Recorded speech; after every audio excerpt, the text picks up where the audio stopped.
राज उल्फत सीने में हम लिए फिरते हैं वो, बयां अगर कर दें तो जिंदगी ही संवर जाए।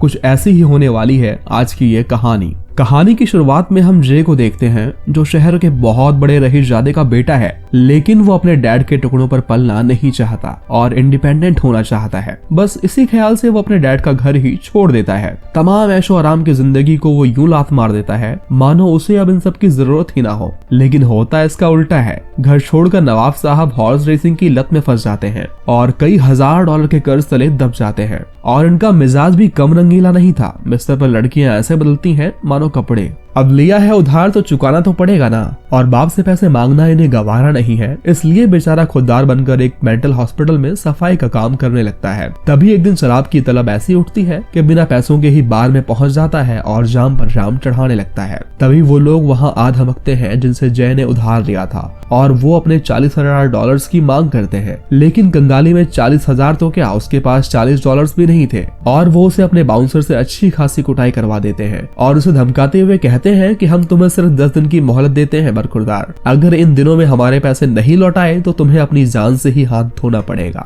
जय परेशान होता है और अपने साथियों से भी पैसे मांगता है, लेकिन उसे निराशा ही हाथ लगती है। अब जय चाहे तो अपने रईस बाप से ये पैसे लेकर तुरंत उनके मुंह पर मार सकता है और अपना पीछा छुड़ा सकता है, लेकिन वो खुददार था। घर से ठान कर आया था कि भले ही मौत आ जाए लेकिन उनके टुकड़ों पर अब नहीं पलना। हालांकि कोई रास्ता नहीं मिलने पर वो थक हार कर अपने डैड को कॉल करने पर मजबूर हो ही जाता है। लेकिन उनके सामने बड़ी बड़ी फेंकते वक्त उसके मुंह से निकल जाता है कि वो काफी अच्छी जिंदगी जी रहा है और उसकी एक गर्लफ्रेंड भी है। वो अपने डैड से एक छोटा सा बिजनेस शुरू करने के लिए कुछ पैसे भी मांगता है, और जवाब में उसके डैड कहते हैं कि कुछ दिनों में तुम्हारे बड़े भाई की शादी है, शादी में जरूर आना, और हाँ, हमारी होने वाली बहू को जरूर लाना। पैसों की फिक्र तुम ना करना क्योंकि तुम्हारा बाप अभी जिंदा है। लेकिन समस्या तो ये थी कि अब उसकी कोई गर्लफ्रेंड ही नहीं थी, उसके पास पैसे जो नहीं थे। अब वो अपने हॉस्पिटल की नर्स से ही रिक्वेस्ट करता है कि वो महज 2 दिन के लिए उसकी गर्लफ्रेंड बन जाए, लेकिन हर तरफ से उसे सिर्फ निराशा ही हाथ लगती है, क्योंकि एक शराबी के साथ कोई क्यों ही आना चाहेगा। और इसी हरकत की वजह से उसे अपने बॉस से फटकार भी सहनी पड़ती है। तभी कहानी में एंट्री होती है डेजी की, जो इसी हॉस्पिटल की नई मरीज थी। डेजी एक गुमसुम लड़की थी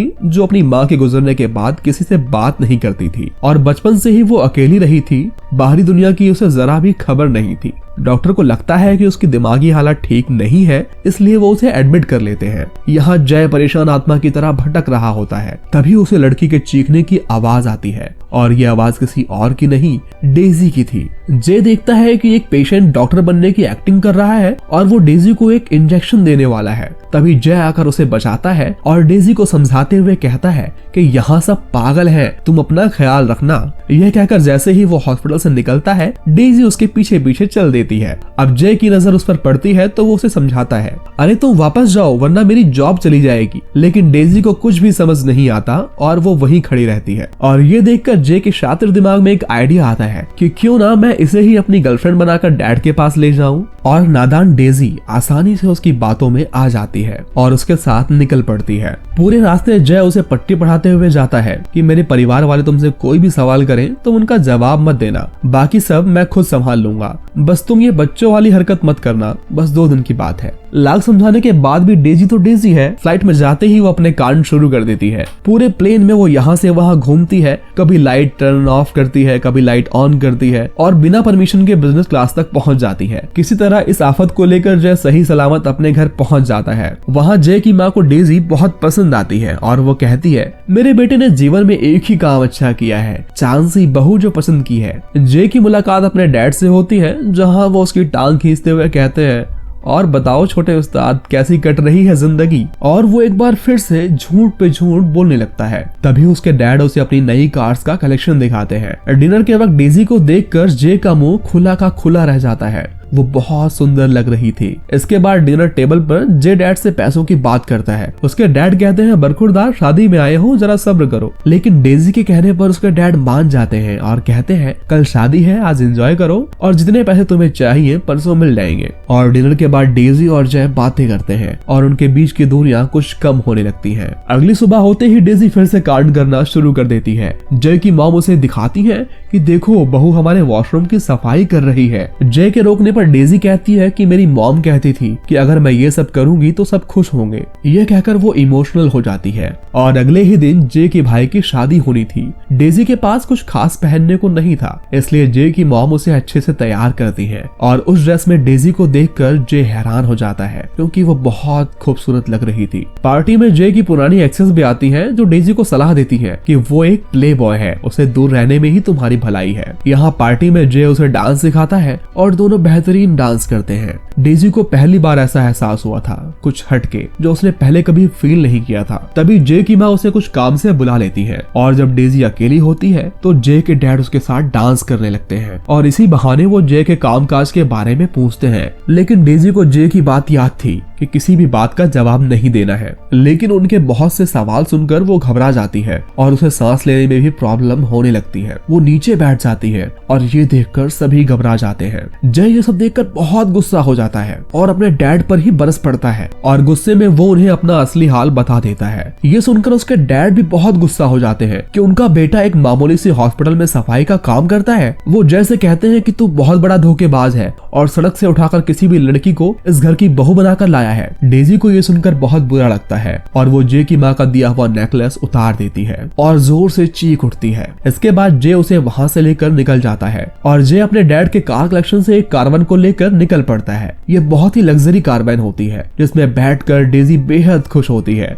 क्योंकि उसने ऐसा कुछ पहले नहीं देखा था, मानो उसके अंदर का बचपन लौट आया हो। लेकिन जे उससे अब परेशान हो चुका था और उससे छुटकारा पाना चाहता था। वो उसे एक बस स्टैंड पर बैठाकर कहता है कि तुम यहीं रुको, मुझे एक जरूरी कॉल करना है। और यह कहकर वो एक आदमी को अपना कारवन बेचने पहुंच जाता है, लेकिन उसका ये हुलिया देखकर वो उसे चोर समझ लेता है और उसे खरीदने से भी मना कर देता है। लेकिन यहाँ सुबह से शाम हो जाती है और डेजी जे के इंतजार में बैठी होती है। तभी एक गार्ड आकर उससे पूछता है कि तुम किसके इंतजार में हो। वो उदास होकर कहती है कि मैं अपने बॉयफ्रेंड का वेट कर रही हूँ। तभी जे के पास हॉस्पिटल से कॉल आता है कि डेजी एक मासूम लड़की है और अगर उसे कुछ भी हुआ तो तुम्हारी खैर नहीं। यहाँ डेजी बहुत परेशान होती है और वो उस गार्ड से हेल्प लेने की कोशिश भी करती है। तभी जे वहाँ पहुंच जाता है और उसे देखकर डेजी रो पड़ती है। वो उससे पूछती है कि हो गई तुम्हारी बात, सारी कॉल्स खत्म हो गई, अब से मुझे कभी अकेला मत छोड़ना। और वो डेजी को लेकर वहाँ से निकल जाता है। अब धीरे धीरे उसे भी वो अच्छी लगने लगी थी और वो डेजी को लेकर सुपरमार्केट में शॉपिंग करने के लिए जाता है। लेकिन तभी वहाँ पुलिस को देखकर वो घबरा जाता है और अपनी कारवन लेकर वहाँ से भागने लगता है और बड़ी मुश्किल से वो उनसे पीछा छुड़ाता है। एक सुनसान जगह पर कारवैन को पार्क करके वो आराम करने लगता है और वो डेजी से कहता है कि तुम कहीं नहीं जाओगी और अगर पुलिस नजर आए तो मुझे फौरन जगा देना। तभी पुलिस ऑफिसर उनका पीछा करते हुए वहां पहुंच जाता है। डेजी उसे जगाकर कहती है कि पुलिस बाहर खड़ी है। वो कहता है कि अब तुम ही संभालो और पुलिस से कह देना कि तुम यहाँ अकेली हो, मैं यहाँ से जा चुका हूँ। डेजी बाहर आकर पुलिस से कहती है कि मेरा बॉयफ्रेंड तो जंगल की ओर भाग गया है और जैसे ही ऑफिसर जंगल की ओर जाता है डेजी उसकी कार की चाबी निकालकर फेंक देती है और जे फौरन इसका फायदा उठाकर वहाँ से रफू चक्कर हो जाता है। अगले सीन में डेजी उससे पूछती है कि तुम्हारी सहेलियां कह रही थी कि तुम बहुत बड़े प्ले बॉय हो, ये किस बला का नाम है। जब बात को घुमाते हुए कहता है अरे वो मैं गेम्स बहुत अच्छा खेलता हूँ ना, इसलिए वो मुझे प्ले बॉय कहती है। इसके बाद वो बहुत घूमते हैं और एंजॉय करते हैं और डेजी बेहद खुश होती है क्योंकि ऐसी लाइफ उसे पहले कभी नहीं मिली थी और बाकी की जिंदगी भी वो ऐसे ही जीना चाहती थी। और उसकी ये बातें सुनकर जे भी उसे पसंद करने लगता है। सफर पर निकलने पर डॉक्टर उसे कॉल करते हैं और उसे डेजी को वापस लाने का ऑर्डर देते हैं।